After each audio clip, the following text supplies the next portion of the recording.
Kalau di tambang terbuka ya luas, tinggal kali berapa kedalaman lubang ledak. Dapatlah volume peledakan yang akan digunakan ya.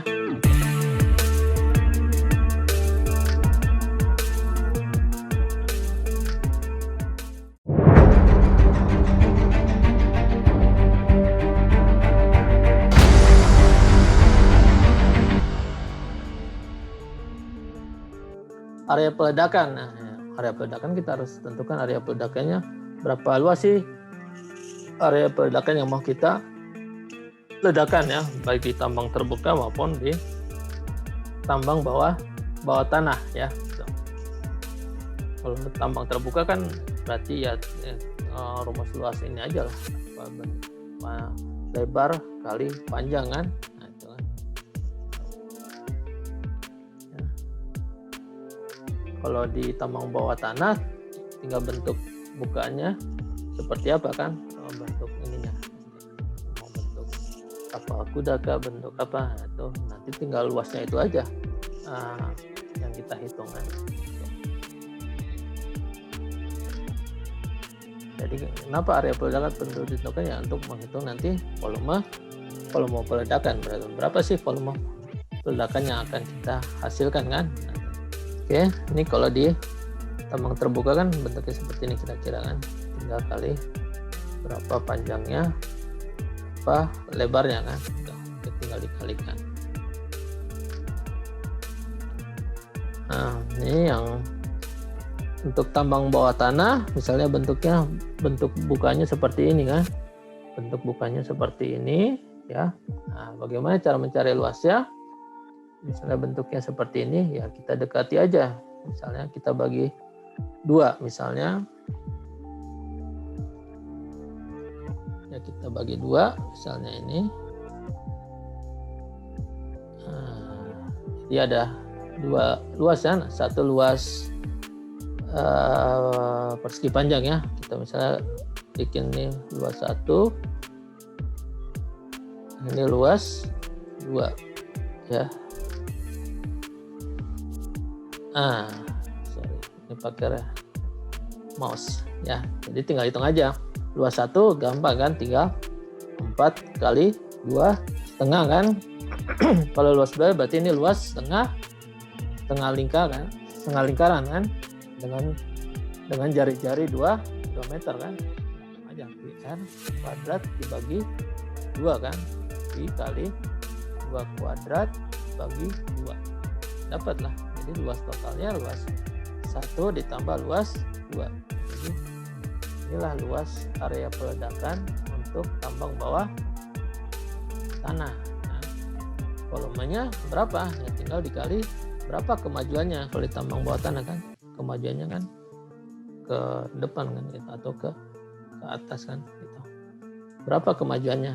Nah, misalnya di sini kedalaman lubang bornya 375 ya, tinggal kali aja luas dikali dengan kemajuan dari lubang ledang tersebut di bawah tambang bawah tanah. Nah, sudah kita tahu kan, udah hitung berapa area yang mau kita ledakan, kemudian berapa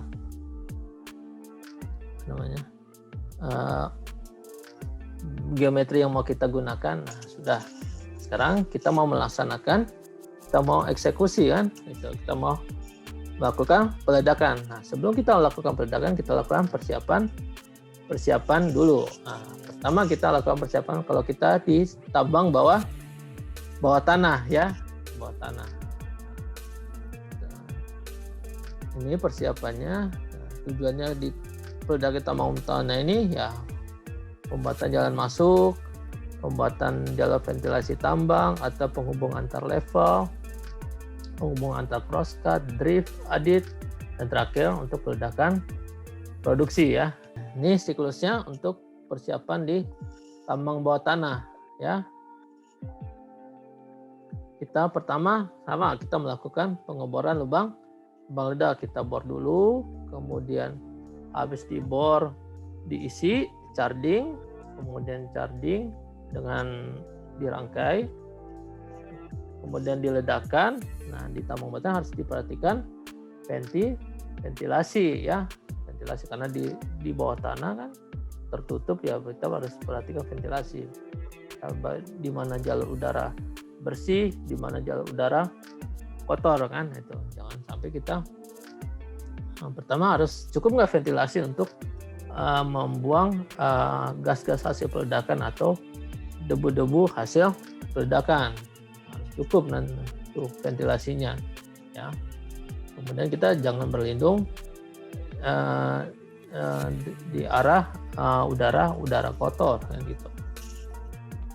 Oke, setelah dikeluarkan gas-gas hasil peledakan dan debu-debu hasil peledakan, nah, kemudian kita lakukan pengamanan dinding bukaan tersebut ya. Amankan, bisa dipakai penyanggaan, atau kalau misalnya terlalu lemah ininya dilakukan penyemenan gitu dinding atau grouting ya. Diamankan, setelah diamankan dindingnya baru kita muatlah hasil peledakan tersebut, diangkut keluar, dan setelah itu persiapkan untuk siklus pengeboran yang baru. Oke, pengamanan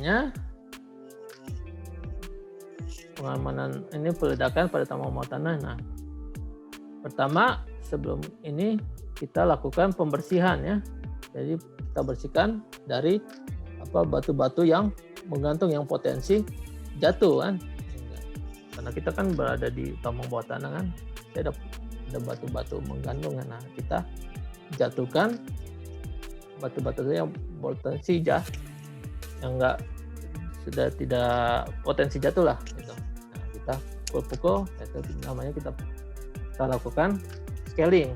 Nah, kalau tambangnya enggak tinggi bisa pakai scaling bar ya, scaling bar untuk menjatuhkan dinding-dinding di atap atau di dinding tambang bawah tanah tersebut. Kita jatuhkan batu-batu yang menggantung tersebut. Kalau tambangnya sudah besar, bisa lagi pakai tongkat scaling bar. Kita pakai alat itu. Oke, kemudian kita amankan lah. Setelah dibersihkan dari batu-batu yang menggantung ya, kita kasih penyanggaan ya. Biasanya sih kalau untuk ini produksi bisa pakai rock bolt gitu kan, bar mesh gitu kan. Tapi kalau dindingnya udah lemah, bisa ditambahin dengan di-grouting di semen, penyemenan gitu. Dilihat aja bagaimana kondisi batuannya, apakah perlu sampai di-grouting. Setelah sudah dilakukan penyanggaan, kita periksa akhir sudah semuanya aman, baru kita lakukan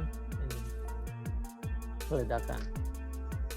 Kembarnya dijatuhkanlah pakai tongkat, ini namanya scaling.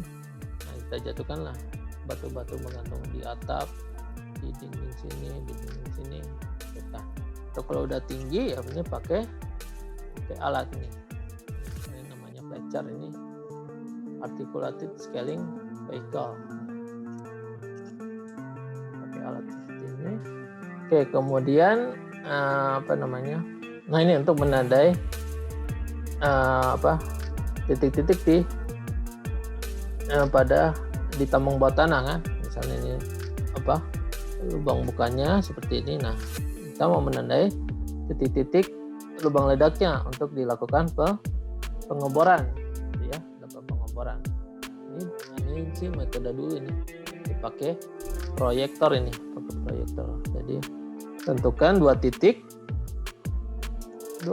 sebagai panduan. Nah, setelah dicocokkan, diluruskan, nanti disorot pakai proyektor ini. Nah, ada lubang-lubangnya, hasil sorotan proyektor baru di cat atau di pilox ya. Terus sebagai tanda untuk panduan untuk juru bor untuk melakukan pengobaran lubang ledak. Oke, itu zaman dulu. Kalau sekarang mah udah canggih, sekarang pakai laser, itu langsung di alat bornya itu tembak langsung, pakai laser langsung di bor gitu. Sekarang udah canggih, nggak perlu lagi pakai produktor dicacak gitu, enggak. Jadi udah ada nih, tembak pakai laser langsung di bor.